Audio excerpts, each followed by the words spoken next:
Let's start, guys. Case study number 2, Ajit Pal Singh, right? So, in this case study, if talking about para number 1, it says that Ajit Pal Singh एक hockey player है. इन्होंने एक property book करी है चंडीगढ़ में, जो एक अंडर कंस्ट्रक्शन प्रॉपर्टी, उसका नाम है इंपेरियल रेसिडेंसी. और जब तक वो प्रॉपर्टी बन ना जाए, he is staying at a lease property owned by Satinder Pal Singh. That's it. मतलब एक हॉकी प्लेयर क्या आता है, एक अंडर कंस्ट्रक्शन प्रॉपर्टी में इन्वेस्ट करना. हमें हिंट जाते कि रेरा का कुछ ना कुछ लफड़ा होगा आगे जाकर, और वो लीज प्रॉपर्टी में रह रहा है जो किसी सतिंदर सिंह के नाम पे है. इतनी बातें हमने यहाँ पे करी है. अभी तक आपको समझ में आना चाहिए कि रेरा अट्रैक्ट हो सकता है. आगे कहता है कि अपार्टमेंट का प्राइसिंग जो था वो 1.15 करोड़ था. Discount given to Ajit Pal Singh since hockey player sportsman is 95 में दे रहा है. एडवांस पेमेंट 10 लाख रुपीज है और वो पे हुआ था 31 अगस्त 18 को.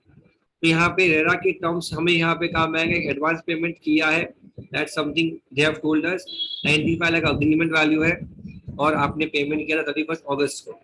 आपको अग्रीमेंट डेट है 4 सितंबर और आपका कंप्लीशन डेट इस प्रोजेक्ट का दिया गया है 1 सितंबर 2019. तो this is basically para number 2 and para number 3. Apartment की लिस्ट प्राइस दी है, लिस्ट बॉदर अबाउट इट, क्योंकि उन्होंने इनको कितने में दी, 95 लाख में दी. एडवांस पेमेंट 10 लाख का हुआ है. क्वेश्चन यहाँ पे ये आता है कि ये एडवांस पेमेंट लिया जा सकता है या नहीं.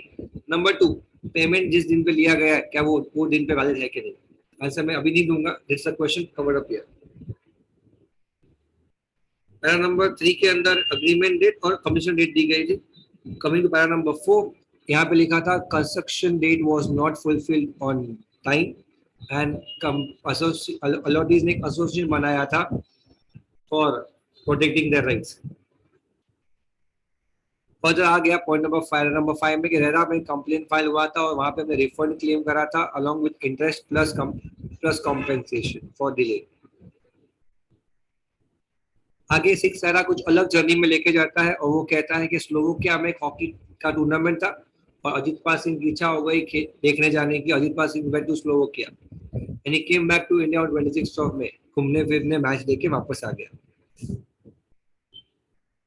आगे लिखा है अजीत पाल सिंह ने फिर कोचिंग शुरू कर दी इंडिया में आकर. Para number 7,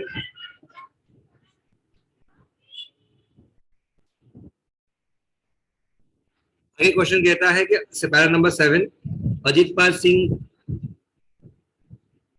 became a hockey coach.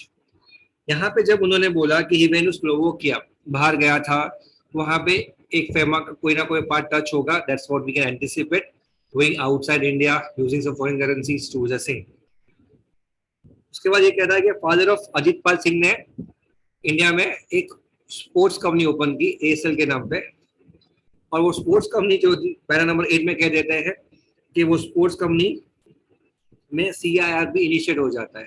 Company बंद होने के कगार पे आ जाती है और उसके अंदर आईआरपी को अपॉइंट किया जाता है. उसका नाम है सीए सिक्का, जो आईआरपी अपॉइंट होता है. उसके बाद सीओसी की मीटिंग करवाता है 28 मार्च 20 को और उसके बाद आरपी अपॉइंट होता है.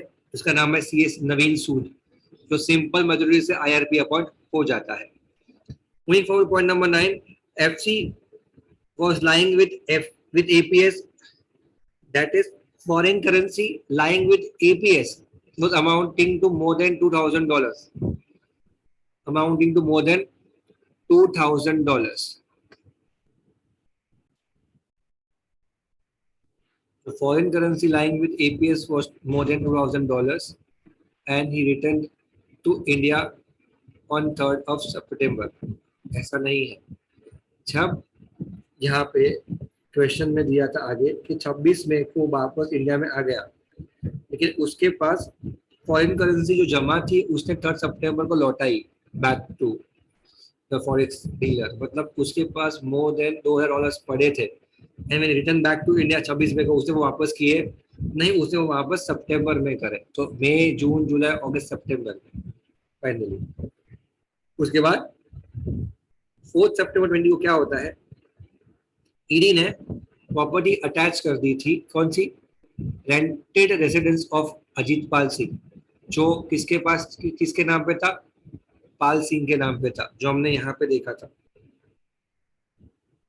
सतिंदर पाल सिंह के नाम पे जो जगह थी भाड़े पे, जो अजीत पाल सिंह यहाँ पे रहते थे, वो प्रॉपर्टी ईडी ने अटैच कर दी on the ground of what, money laundering. और ये माना गया कि वो प्रोसीड्स ऑफ क्राइम से अराई हुई प्रॉपर्टी थी। That was basically been written in para number 10। Para number 11 के अंदर अजीत पाल सिंह को एक आईएसएल कंपनी में डायरेक्टर की तरह अपॉइंट किया गया था। ISL was into a sports activity business, और फिर आईएसएल ने अक्वायर करा कंपनी कॉल्ड एलसीडब्ल्यूएल, जो fitness gym and fitness clubs के बिजनेस में थी। तो अभी ISL was into sports business and it was into gymnasiums and clubs etcetera, LCWL. तो आईएसएल अक्वायरिंग एलसीडब्ल्यूएल, यहाँ पे हमारा कॉम्पिटिशन एक्ट कवर होता है इन टर्म्स ऑफ कॉम्बिनेशन के। यहाँ पे हमने एक कॉम्बिनेशन करेक्ट करा है मर्जर का, आईएसएल विद एलसीडब्ल्यूएल। उसका नोटिस दिया नहीं गया था, किसको, सीसीआई को, कॉम्पिटिशन कमीशन ऑफ इंडिया को, कि भाई ये मर्जर हो रहा है। तो फाइनली हमारे total content in terms of paragraphs cover हो जाते हैं 11 पे। तो वजह मुझे पूछता how do I refer to it. See I have, जिनके पास कम टाइम है और जो पूरा क्वेश्चन ही पढ़ना नहीं चाहता है, वो ये पढ़े और फिर क्वेश्चन आंसर सॉल्व करे। It will save your 20 minutes at least in every question. अभी मैं आपको बताता हूँ इसका एमसीक्यू कैसे बनता है। एमसीक्यू नंबर 1 यहाँ पे ये बनता है कि इन्होंने जो अभी एडवांस पेमेंट किया था, is that valid? तो problem is advance payment should not be more than 10%। यहाँ पे 95 लाख होता है 9.5 लाख, तो यहाँ पे जो रिसीव हुआ है वो 10 लाख। इसलिए क्वेश्चन नंबर 1 एमसीक्यू ये आता है कि अग्रीमेंट में 10 लाख जो रिसीव किए हैं एडवांस, वो गलत है, वैलिड नहीं है। नंबर 2, इन्होंने कहा है कि रजिस्ट्रेशन अग्रीमेंट डेट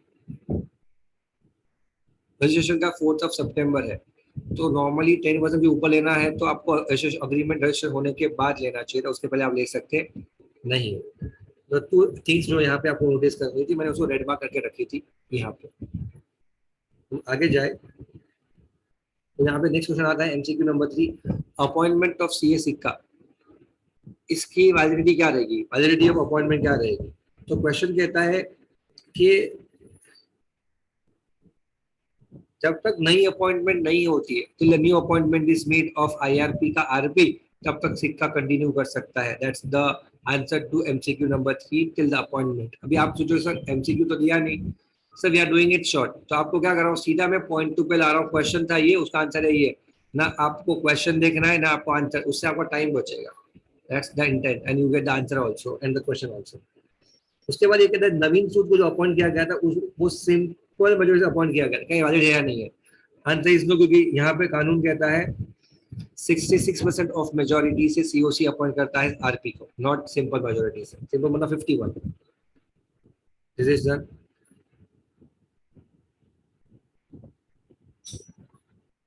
उसके आगे एक पॉइंट आता है दैट इज रिगार्डिंग